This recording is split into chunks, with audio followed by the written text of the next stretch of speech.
So this is another one of these real world explanations of the problems in probate proceedings with some guidance about what I see happening on a daily basis and what a lot of people should be doing to protect themselves, protect their families. I want you to think about your financial world, your parents' financial world.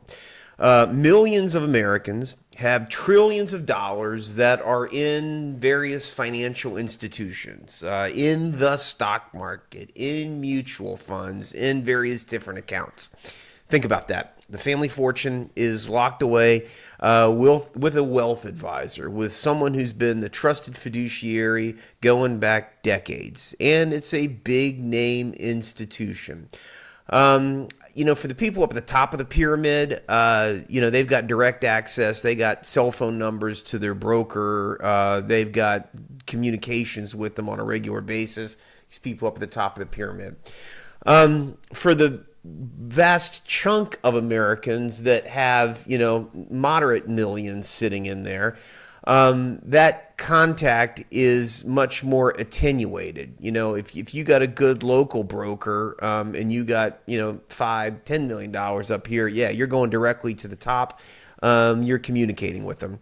If you're, sort of the typical American with a 401k and you got more moderate amounts of money, you're handed off on the B level, the trainees, the whatever else. But for everyone that's in this pyramid of finances that are locked away in the virtual world, I call it the virtual world because, in the stock market, that money's not real. It's funny money. It can and it will, and it's going to evaporate in short order.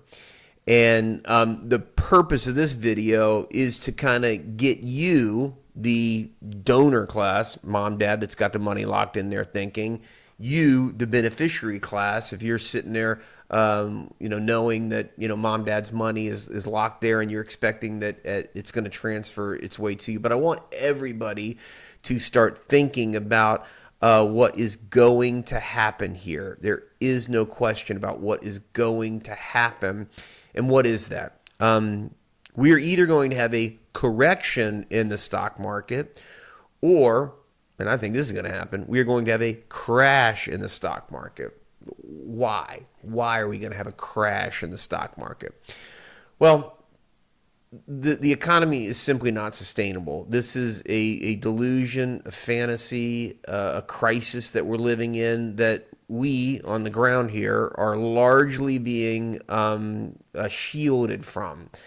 In the domestic media, they certainly are not talking about this. But I will tell you that if you start looking at foreign sources, any press over in Europe, any press over in Asia, any press, frankly, throughout the world, they are describing what is absolutely 100% crystal clear and undeniable, which is the United States economic system is unsustainable. And this is going to hit the financial accounts super hard. And I predict it because it happened in a real short period of time. So, what do you need to do? But before we get to that, what are the implications of this? So, on a practical level, the probate attorney's job is to help get this pile of money, the family fortune, to go from the donor class, mom, dad, grandmom, to the beneficiary class, kids, grandkids, whoever else. And already in 2026, one of the most difficult parts of the job is making this very simple transfer from the donor class into the beneficiary class. And one of the most frustrating things, common complaints from the client, from the beneficiaries, from the courts is, hey, attorney, what's taken so long? Mom died 6 months ago. Why is this stuff not in our name right now? In many cases, it's mom's fault. The accounts weren't titled properly, and so the smooth and easy transfer that they may want in the donor class doesn't happen simply because there's a hiccup in the paperwork over here. That happens over and over again. It's supposed to be pretty seamless. And when the transfer at death happens seamlessly, that only serves to really amplify and put the warnings on what's wrong with a lot of these other institutions. Let me give you sort of the seamless transfer. When proper estate planning is done and mom and dad's accounts are titled properly, they're managed properly, the fiduciary that's looking over this stuff to make sure it's all tight has direct communication, and boom, the transfers can happen quickly. And literally, the death certificate is uploaded, and within days, sometimes even hours, the account goes from deceased mom to the two boys who are on her account. That happens in a fair amount of cases. I want to say most cases. Again, with the trusted names that are out there, the big investors, and even the smaller ones that have good fiduciary practices and good transfer practices. I think largely the big regulated entities have a pretty seamless way that this happens. But I got to tell you, increasingly, there are hiccups in this process. And I think sometimes it's bad internal procedures, but I'm starting to think more and more that there's more industry stuff going on here. And again, I want to say that in most cases, I think that the transfers happen quickly. They should happen. One big piece here that I want people to understand. It should be the job of the attorney, the estate planning attorney, to avoid all of these conflicts, these fights, to keep the donor class out of court. If it's good estate planning, by and large, the donor class's money can move to beneficiaries with no attorney involvement at all after death, right? So good estate planning is, we got $5 million here in equities and a couple of pieces of real estate, and it's just super simple to make sure that the T. Rowe Price, the Vanguard, the Chase investment accounts all have payable on death beneficiaries, and boom, again, within hours, days of uploading that death certificate, checking the fiduciary stuff on there, making sure that when Susie died, her two boys, Matt and Bob, are the ones that are on that account. And then Vanguard just, boom, opens up two new accounts really quickly in their name. That's the way it's supposed to work, and often it does. Mom's homestead. Mom's 80. We know that mom's not going to be around forever. So we've gone to an attorney and we have done an enhanced life estate deed, a ladybird deed, that says very clearly that when mom dies, the house passes to her two beloved sons, Matt and Ricky Bobby. That's the way it's supposed to happen quickly. But increasingly, that's not the way it happens. Just this week, I mean, what we're dealing with, and in a lot of the hours that are spent, are dealing with this second level financial institution, a regulated institution, a brokerage house. And we are uploading all the documents, death certificates, certified court documents, all that kind of stuff.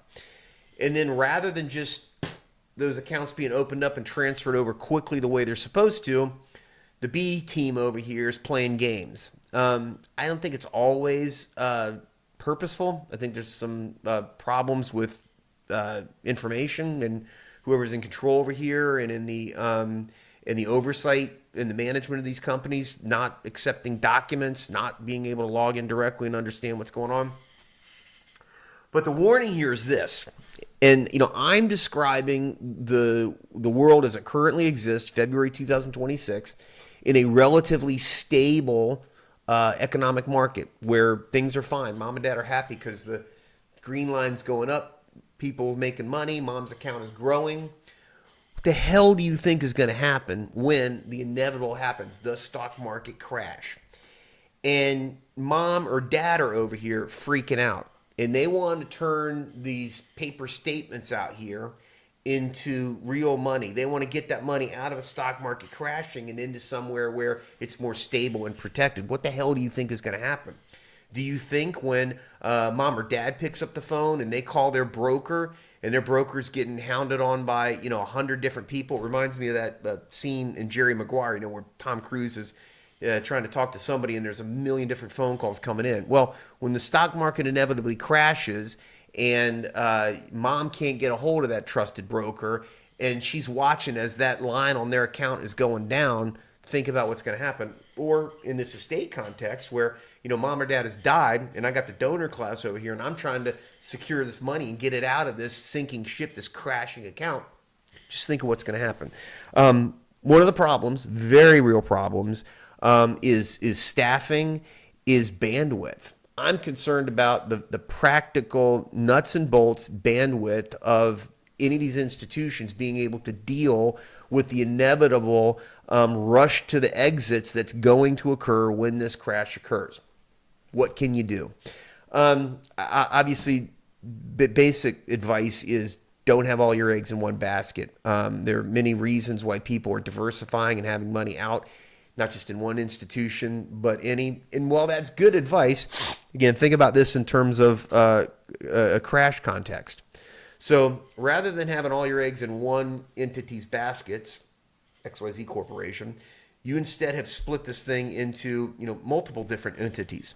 Now, rather than being on hold in the middle of this crash for hours with one entity, you are watching in real time as your money in this entity is crashing, but then all 5 of your accounts are crashing at the same time, and you can't get a hold of anybody.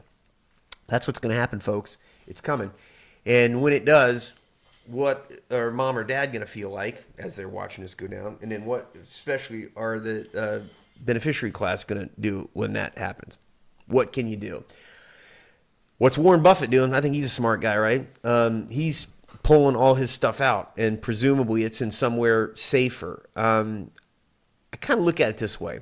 If you're in the donor class and you've run the distance, right, you've won the game because you've watched a green line going up for a long period of time, and you've built in this big fat nest egg. A lot of this time it's family money. It's been sitting in there for decades, right? Take it off the table. If you're in your golden years, and again, God bless you, dad invested well, granddad invested well, and that money went like this, it's time to take it off the table.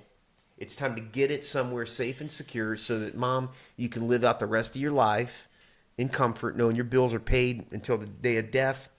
And you people down here, particularly if you're in the beneficiary class and, it's time to back off the greedy thing and worried about exactly how much money is going to be filtered down here to all these little ducklings with their mouths open, waiting for that bird to come in and feed it.